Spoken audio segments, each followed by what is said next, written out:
uchta mashinada arzimagan muammo tufayli siz $500,000 rasxod qilishingiz mumkin. Videoni oxirigacha ko'rsangiz, siz shunaqa katta rasxod qilmaysiz. Birinchi muammo jentrada. Kabel mana shu krashtenga mahkamlangan bo'ladi. Bu kabel kompyuterga, asosiy motor kompyuterga boradi. Buni xomut yordamida mahkamlanadi.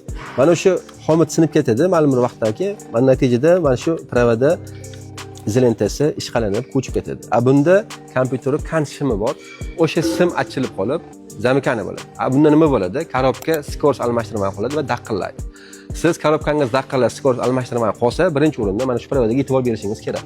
Agarda siz bunga e'tibor bermasangiz, $500,000 ga tushishingiz mumkin. Ikkinchi muammo trekkerda. Bitta o'nkulchi yordamida o'zingiz ham to'g'rilasangiz bo'ladi. Bu motorga kelgan massa bo'ladi. Bu massa shunaqa bo'shab qolsa, mashinangiz zavet bo'lishi qiyin bo'ladi. Hattoki mashinangiz gaz bosganda charaqlashi mumkin. Ya'ni benzin chiriqlatganingizda chiriqlaydi. Bu bo'sh bo'lsa, zavet bo'lishi ham qiyin bo'lib qoladi. Siz xuddi shunaqa holatda buni qotirib mashinangizni o'zingiz to'g'rilab olsangiz ham bo'ladi. Buni ham juda ko'pchilik, hatto o'zimiz ham boshda bilmasdan ancha vaqtimizni yo'qotganmiz. Uchinchi muammo Captiva'da. Shuncha sirni ochdimma, like bosish esdan chiqmasin. Bu Captiva'ni hattoki biz motorni ochganmiz suv kasalligi tufayli. Sababi nimaga?